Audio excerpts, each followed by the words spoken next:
pessoal, meu nome é Márcio Luiz, sou membro do GCAPI, Grupo de Sistemas Elétricos de Potência Integrada da UFBA e do I3E UFBA, e hoje estou aqui para apresentar os instrumentos de medição analógicos, o voltímetro e o amperímetro. Então pessoal, existem equipamentos de medição analógicos e digitais. Os equipamentos analógicos, apesar de serem mais antigos, eles ainda são bastante utilizados. E nesse vídeo de hoje nós vamos focar nos equipamentos de medição analógicos. Aqui nós temos um amperímetro e um voltímetro. Ambos têm escala. Como vocês podem ver, aqui no amperímetro nós temos a escala de 5 amperes e de 1 ampere. Já no voltímetro nós temos a escala de 150 volts, 300 volts e 600 volts. Quando não sabemos o valor da grandeza que nós vamos medir, nós utilizamos a maior escala e daí nós diminuímos a escala de acordo com a medição que estamos realizando. Então pessoal, esse circuito que está montado aqui é o mesmo que está aparecendo na tela para vocês, que é uma associação série paralelo. Aqui, esse resistor que está aqui é o que está em série, e esses dois estão em paralelo. Bom pessoal, o objetivo agora é medir tanto a corrente e a tensão que a fonte fornece ao nosso circuito.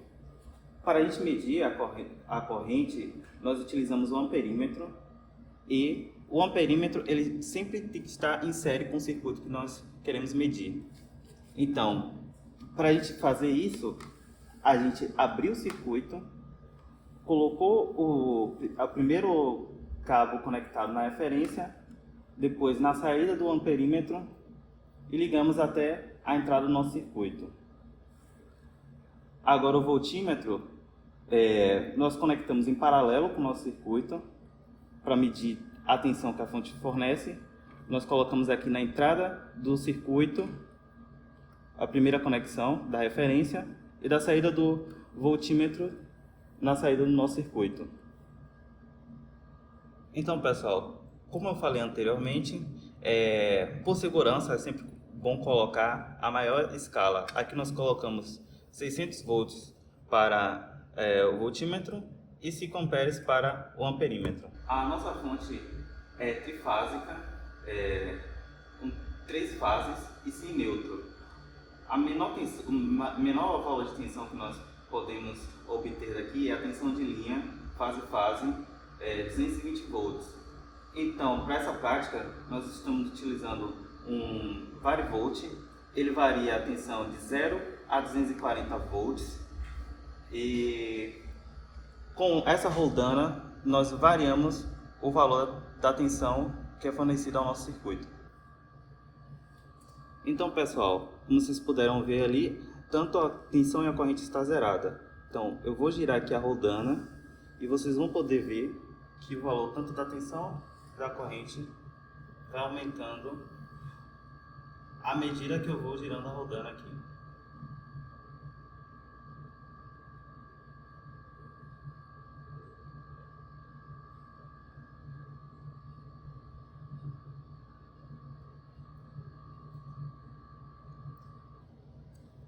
Então pessoal, para evitar o erro de paralaxe, é importante realizar a medição perpendicular ao aparelho.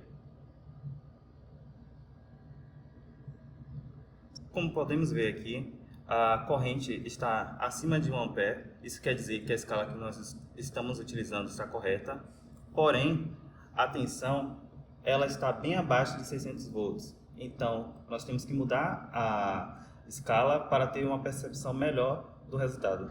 Bom pessoal, então nós vamos realizar essa mudança.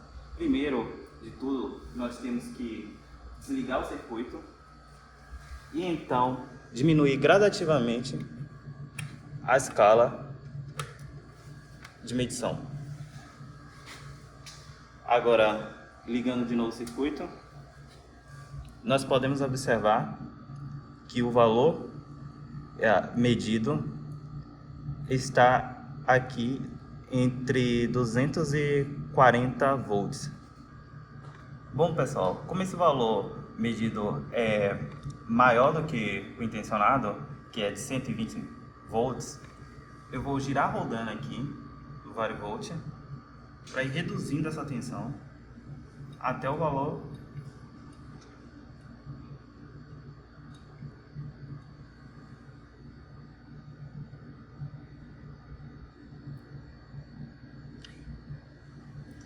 pronto. Esse é o valor da tensão e agora também mudou o valor da corrente.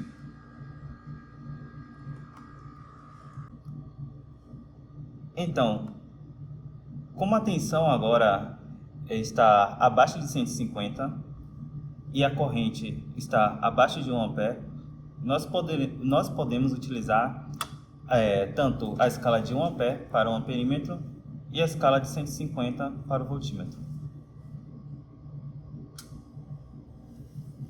Agora podemos observar bem melhor a leitura tanto do voltímetro quanto do amperímetro.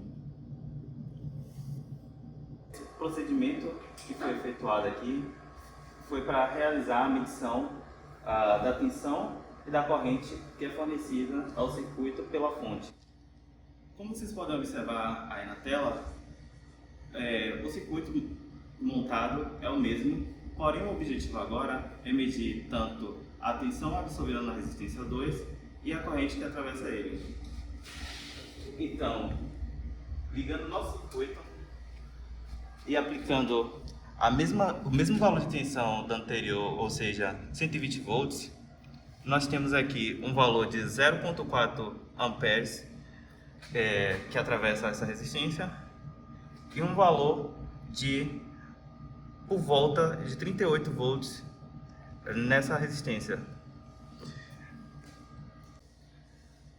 Então, como os dois resistores eles são idênticos e estão em paralelo, eles vão consumir tanto o mesmo valor de tensão e vão ter o mesmo valor de corrente atravessando os dois.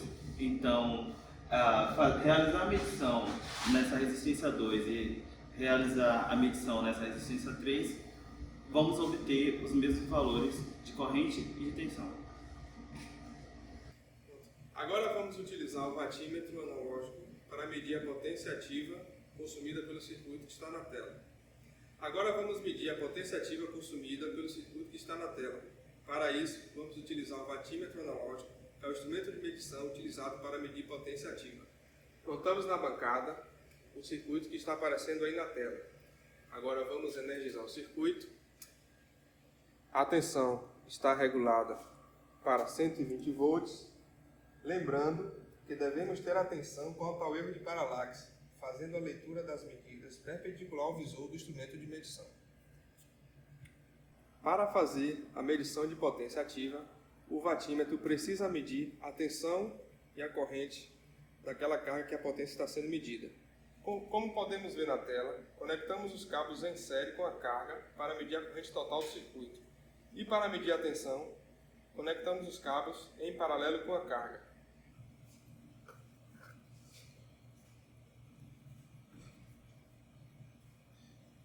Para fazermos a leitura da potência ativa, primeiro precisamos entender a escala do instrumento.